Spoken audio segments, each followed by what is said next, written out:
Hi everyone. Aryas in UPSC CSC में आपका स्वागत है।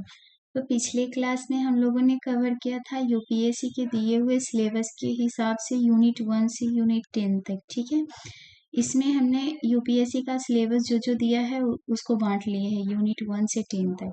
तो आज हम लोग कवर करने जा रहे हैं यूनिट 1।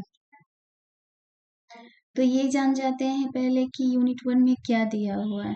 तो इसमें ऐतिहासिक आधार दिया है, विकास दिया हुआ, विशेषताएं, प्रावधान और बुनियादी संरचना दिया हुआ है। ठीक है, तो पहले हम जान लेते हैं ऐतिहासिक आधार क्या है, इसमें क्या क्या है।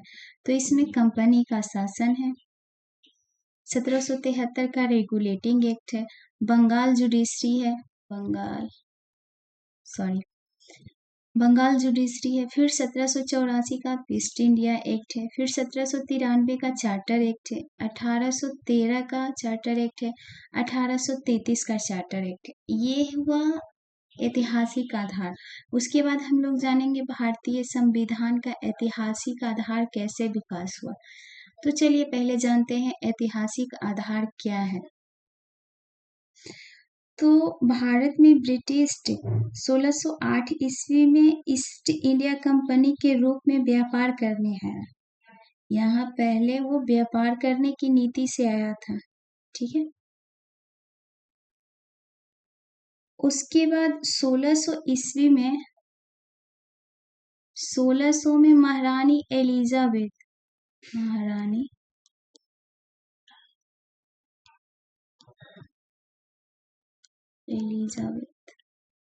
ये ब्रिटिश महारानी थी, वहां की महारानी थी। एलिजाबेथ प्रथम चार्टर द्वारा उन्हें भारत में व्यापार करने के लिए अधिकार प्राप्त करके उसने भेजा था। ये महारानी ने ईस्ट इंडिया कंपनी को भारत में व्यापार करने भेजा। ठीक है, 1600 ईस्वी में ईस्ट इंडिया कंपनी को।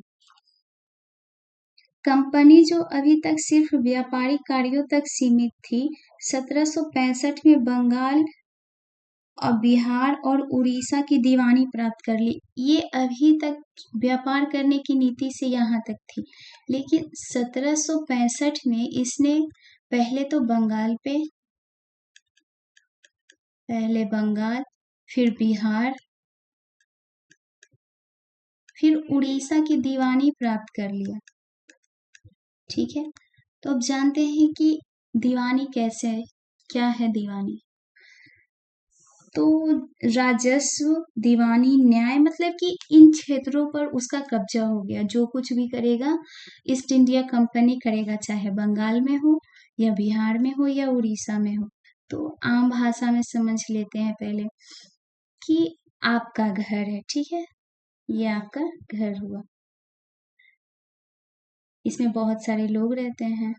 अगर एक व्यक्ति बाहर से यहाँ आया आपके घर में और बोला कि मुझे यहाँ रहने दो, मुझे काम करना है, आपने दया खाई और आपने उसे रहने दिया यहाँ। ठीक है, आपने उसे यहाँ रहने दिया। वो धीरे धीरे आपके घर की व्यवस्था जानने लगा कि क्या है, कौन से लोग कैसे हैं, वो सब कुछ समझने लगा। फिर धीरे धीरे आपकी कमजोरियों को जानने लगा। फिर उसने थोड़ी सी जगह पे कब्जा कर लिया, इतनी पे। वो बोला सारा काम वही यहाँ करने लगा। आपके घर वाले लोगों ने इसको अपना कमजोरी बता दिया, तो ये समझ गया कि इसको तो ऐसे करना है, इसको अपने अंडर में ले लिया। तो इसने थोड़ी सी जगह में कब्जा किया। वैसे ही भारत में पहले इसने बंगाल, बिहार और उड़ीसा पे कब्जा किया। ठीक है, इसके तहत भारत में उसकी क्षेत्रीय शक्ति बनने की प्रक्रिया प्रारंभ हुई। इसने पहले शुरुआत क्षेत्र को कब्जा करने का यहीं से किया, बिहार, बंगाल और उड़ीसा से। जैसे आपके घर में बाहर का जो व्यक्ति था, उसने थोड़ी सी जगह में कब्जा कर लिया, बाकी जगह अभी भी आपके कब्जे में है, लेकिन थोड़ी सी जगह में वो कब्जा कर तो लिया, शुरुआत उसने कर तो दिया। समझिए आप लोग। 1858 में आप लोग जानते हैं कि 1858 में सिपाही विद्रोह हुआ था। ठीक है, सिपाही विद्रोह। तो 1858 में सिपाही विद्रोह के परिणाम स्वरूप ब्रिटिश ताज ने भारत के शासन का उत्तरदायित्व अपने हाथों में ले लिया। ठीक है, अभी तक जो ये महारानी इस कंपनी को भारत में व्यापार करने के लिए भेजा था, महारानी ने जो भेजा उसको, वो तो धीरे धीरे पूरे भारत पे कब्जा कर लिया। वो तो आपने हिस्ट्री में पढ़ा ही होगा। लेकिन जब 1858 में सिपाही विद्रोह हुआ, तो ये जो महारानी है वो कंपनी को हटा के खुद पूरे भारत पे कब्जा कर लिया। ठीक है, तो उसके बाद क्या हुआ ये भी जान लेते हैं। तो ये तो हो गया। तब से लेकर 1858 से लेकर 1947 तक महारानी एलिजाबेथ ने भारत पे कब्जा करके यहाँ का शोषण किया। ठीक है, शोषण किया। 1858 से 1947 तक महारानी के कब्जे में पूरा भारत रहा। तो या तब हमारे देश के महापुरुषों ने लड़ाई की कि हमको अपना संविधान बनाना है, हमें आजादी चाहिए, हमें आजाद करो। तो 1947 में भारत आजाद हुआ 15 अगस्त 1947 को। ठीक है, भारत की स्वतंत्रता प्राप्ति तक अनवरत रूप से जारी रही। जब तक स्वतंत्रता नहीं दी, जब तक महारानी ने भारत का शासन चलाया, यहाँ कौन से कानून लागू होंगे, क्या हो, सारे ब्रिटिश से आते थे कानून बनकर और भारत पे लागू होते थे। ठीक है, जब स्वतंत्रता मिलने के साथ ही भारत के लिए एक संविधान की आवश्यकता हुई। 1947 में तो हमें आजादी मिल गई, लेकिन अब तक जो कानून हमारे देश में चल रहा था वो महारानी भेजती थी और यहाँ लागू होता था। लेकिन अब यहाँ महारानी का कब्जा तो है नहीं, महारानी आजाद हमें कर दी। तो हमारे देश के लिए, हमारे इतने सारे नागरिक हैं, इसके लिए तो कुछ कानून बनाना चाहिए ना। तो हमारे देश में पहली बार संविधान की जरूरत हुई, संविधान की आवश्यकता हुई। ठीक है, आवश्यकता हुई।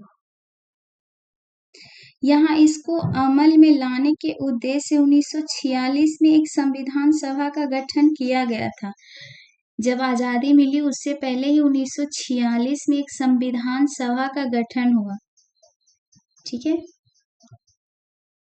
गठन कर दिया गया था और 26 जनवरी 1950 को संविधान अस्तित्व में आया। जब तक इतने सालों में आजादी मिली, तब ये सभा ने 1950 में 26 जनवरी 1950 को संविधान लागू हो गया। ये तो आपको भी पता है। ठीक है, संविधान और राज्य व्यवस्था की अनेक विशेषताएं ब्रिटिश शासन से ग्रहण की गई थी। इसमें जो सारी बातें थी ना, तो हमारे देश का संविधान कैसे लिखा गया, हमारे देश का संविधान देशों के, अनेक देशों के संविधान से कुछ कुछ लिया गया है। लोग बोलते हैं कि ये कॉपी है, संविधान की कॉपी है। नहीं, ये संविधान की कॉपी नहीं है। हमारे संविधान निर्माताओं ने अनेकों देशों के संविधान से जो अच्छी चीजें थी उनको ग्रहण करके अपने संविधान में लिखा है। जैसे उसमें थी वैसा ही नहीं इसमें लिखा, अपने देश की परिस्थिति के हिसाब से इसमें शामिल किया है। लेकिन लोग बोलते हैं कि देशों की कॉपी है भारत का संविधान। ऐसा बिल्कुल नहीं है। जो मूर्ख लोग हैं वो नहीं जानते, हमारे देश का संविधान सर्वोच्च है।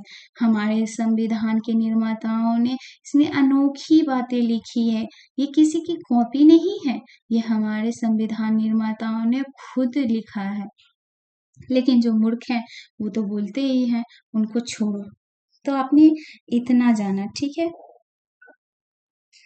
जिनके कारण ब्रिटिश शासित भारत में सरकार और प्रशासन की विधिक रूपरेखा निर्मित की गई। जैसे ब्रिटिश शासन यहाँ तक अभी तक राज कर रही थी, उसको पता था कि यहाँ कौन कौन से शासन चल, हमारे देश वालों ने इनको ग्रहण करके रखा था। जब देश की आजादी हुई तो हमारे संविधान निर्माताओं ने समझा कि ये सही कानून है, अभी तक तो इसी से शासन चल रहा था, तो हम लोग भी अभी इसी को मानते हैं, तो उन्होंने ये माना, ठीक है। इन घटनाओं ने हमारे संविधान और राजतंत्र पर गहरा प्रभाव छोड़ा। उनके बारे में बाद में हम लोग पढ़ेंगे। तो चलिए, हम लोगों ने यहाँ तक समझा। अब हम समझते हैं कि भारतीय संविधान का ऐतिहासिक आधार कैसे विकास हुआ। यहाँ तक आप लोगों को समझ में आया कि ऐतिहासिक आधार क्या हुआ, भारत का ऐतिहासिक आधार है क्या। तो अभी हम जानते हैं भारत का संविधान के बारे में। तो चलिए, आप भी मेरे साथ कवर करिए।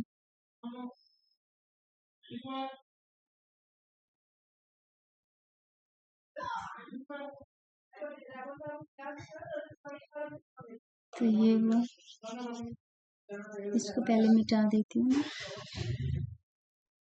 तो यहाँ तक हम लोगों ने कवर किया। अब हम जानेंगे भारतीय संविधान का ऐतिहासिक आधार कैसे विकास हुआ, ठीक है। तो कंपनी का शासन, कंपनी का शासन, तो हम पहले जानते हैं भारतीय संविधान का ऐतिहासिक। तो पहले तो जानते हैं ताज का शासन। ताज का शासन कब आया? ब्रिटिश महारानी ने भारत पे प्रत्यक्ष रूप से कब्जा कब करना शुरू किया? तो 1858 में। उसके बाद उसने एक्ट पारित कर करके भारत में भेजे कि भारत में ये कानून चलेगा, भारत में ये कानून चलेगा। तो उन्होंने एक्ट पारित कर करके भेजा। तो सबसे पहला तो 1858 है। फिर दूसरा हुआ भारत परिषद, 1861 में भेजा। फिर भारत का 1892 भेजा एक्ट। फिर भारत शासन 1909, नो नो सॉरी, भारत परिषद 1909 का एक्ट पारित करके भेजा। फिर भारत का शासन 1919 में भेजा। फिर भारत का शासन 1935 में भेजा। और इसको एक और है, ये भी जानते हैं, ये। उसके बाद फिर भारत शासन 1947, जब हमारा देश आजाद हुआ था, ठीक है। तो हमने आज ऐतिहासिक आधार जाना, तो आपने मेरे साथ समझा। तो चलिए, हम लोगों ने आज भारत का ऐतिहासिक आधार समझा। तो हम अगले क्लास में और कवर करेंगे रेगुलेटिंग एक्ट से। तो बाय।